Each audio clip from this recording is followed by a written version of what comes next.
MRR news ప్రతి దృశ్యం ప్రజాపక్షం నినాదంతో ఆవిర్భవించి సుమారు 8 వసంతాలు పూర్తి చేసుకున్న శుభ సందర్భంగా తెలుగు 2 రాష్ట్రాలలో పనిచేస్తున్న స్టాఫ్ రిపోర్టర్లకు, జోనల్ ఇన్ఛార్జీలకు, జిల్లా కోఆర్డినేటర్లకు, జిల్లా బ్యూరో చీఫ్లకు, క్రైమ్ బ్యూరో చీఫ్లకు, తెలుగు 2 రాష్ట్రాల్లో ఉన్న పనిచేస్తున్న అన్ని నియోజకవర్గాల స్ట్రింగర్లకు, ఎంఆర్ఆర్ న్యూస్ డిజిటల్ మీడియా ప్రొవైడర్స్కి, ఎంఎస్ఓలకు, సబ్ ఎడిటర్స్కి, యాంకర్స్కి, కెమెరామెన్లకు, ఆంధ్రప్రదేశ్ మరియు తెలంగాణ రాష్ట్రాలలో పనిచేస్తున్న సిబ్బందికి, ఎంఆర్ఆర్ న్యూస్ ఛానల్ వీక్షిస్తున్న ప్రేక్షకులకు ఇవే మా హార్దిక శుభాకాంక్షలు.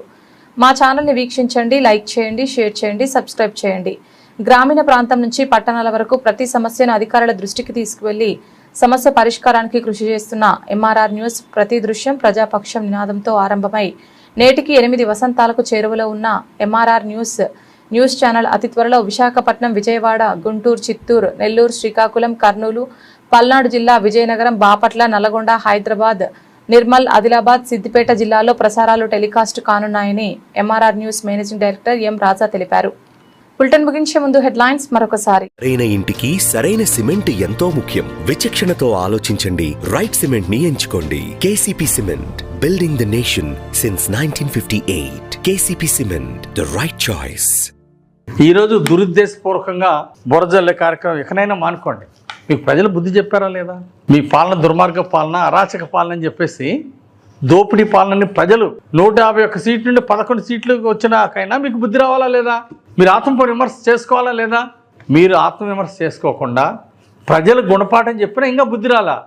ఎన్నిసార్లు అయినా మళ్ళీ బుద్ధి చెప్తారు ప్రజలు. ఇదే ధోరణి ఉంటే 5 ఏళ్లలో మీరు పనులు చేయకుండా ఇలాగే మాటలు చెప్పారు, ఆ మీద అసత్య ప్రచారాలు చేశారు. 5 ఏళ్ళు చూశారు ప్రజలు.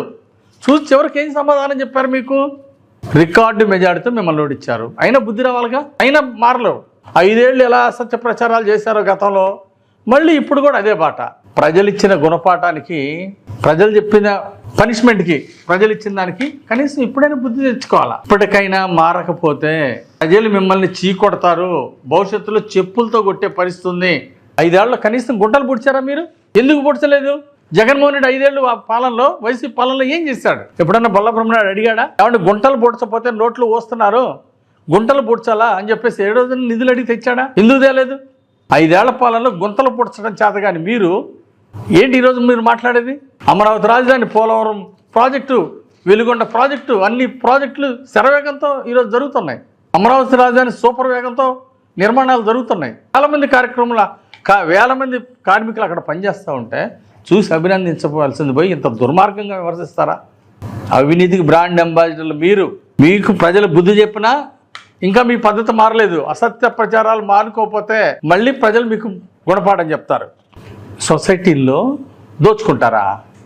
మీకు ప్రజలు అధికారం ఇస్తే సొసైటీ బ్యాంకులో తప్పుడు పత్రాలు పెట్టి దోచుకుంది వాస్తవం కాదా? నీ అనుచరులు జైలుకు పోయి రాలేదా? దోచుకోవడానికి బ్రాండ్ అంబాసిడర్లు మీరు, మీ ఫాలోయర్స్. అందుకే మీ పరిస్థితి, మీ గతిగా ఆ గతి పట్టించారు ప్రజలు. నేను మాజీ ముఖ్యమంత్రి, ప్రజెంట్ పులివెందుల ఎమ్మెల్యే జగన్మోహన్ రెడ్డి గారిని వినుకొండ నియోజకవర్గంలో నీ ఇష్టమైన ఊరు ఏ ఊరైనారా, సూపర్ 6 పథకాలు ఏ విధంగా అందుతున్నాయో చూపిస్తా అని చెప్పడం జరిగింది. దానికి ఇప్పుడు కూడా నేను కట్టుబడి ఉన్నా. పథకాలు అమలు జరుగుతున్న వాస్తవాలు తెలిసి కూడా గుడ్డివాళ్ళ మాట్లాడటం అనేది చాలా దురదృష్టకరమైన అంశం. చంద్రబాబు గారి మీద జగన్మోహన్ రెడ్డి చేసినటువంటి విమర్శల్ని తీవ్రంగా ఖండిస్తున్నా. అర్హత లేని బొల్లా బ్రహ్మనాయుడు ఈరోజు ఏ అర్హత ఉందని చెప్పేసి ఈరోజు ముఖ్యమంత్రి గారిని, ఉప ముఖ్యమంత్రి పవన్ కళ్యాణ్ గారిని, లోకేష్ గారిని విమర్శించడం దెయ్యాలు వేదాలు వర్ణించినట్టుంది. అసలుకి ఇతనికి ఏమాత్రం అర్హత ఉంది? ముఖ్యమంత్రి గారిని మాట్లాడే అర్హత ఉందా? దోపిడీ చేసిన మీరు, అరాచకాలు చేసిన మీరు ఈరోజు పారదర్శకంగా, సమర్థంగా ఈరోజు మంచి బెస్ట్ లా అండ్ ఆర్డర్ ఇస్తూ మీరు గంజాయి గుట్కాలు తీసుకొస్తే ఈరోజు చంద్రబాబు గారు అవన్నీ లేకుండా చేశారు రాష్ట్రంలో. మీరు ఇసుక మాఫియా చేశారు, బ్రాందీ విస్కీలు మాఫియా చేశారు. ఇన్ని చేస్తే వాటన్నింటినీ కూడా సంస్కరణలు తీసుకొచ్చి ఈరోజు బ్రహ్మాండంగా చేస్తుంటే అభినందించాల్సింది పోయి అర్హత లేని మీరు చంద్రబాబు గారిని విమర్శించే హక్కు ఉందా మీకు? అర్హత ఉందా మీకు? కాబట్టి ఇలాంటి వాళ్ళు బాధ్యతగా, ఒక మాజీ ఎమ్మెల్యే అంటే ఒక బాధ్యత ఉంటుంది. అతనికి బాధ్యతలు తెలియదు.